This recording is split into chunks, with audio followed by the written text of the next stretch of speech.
கோவையில் நில மோசடி புகார் அளித்தவரிடம் 4.5 லட்சம் ரூபாய் லஞ்சம் பெற்ற போலீஸ் அதிகாரி மீது வழக்கு.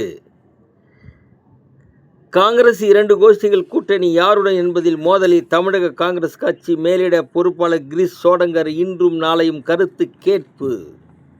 பாகிஸ்தான் பலுசிஸ்தான் மாகாணத்தில் சீனா தன் இராணுவத்தை நிலைநிறுத்தினால் அது இந்தியாவுக்கு ஆபத்தாக அமையும் என பலுசிஸ்தான் விடுதலை படை தலைவர் எச்சரிக்கை. இதை மத்திய அரசு ஆராய வேண்டியது அவசியம். 100 ஆண்டு சட்டங்களுக்கு மாற்றாக இந்தோனேசியாவில் புதிய சட்டங்கள் அமல்.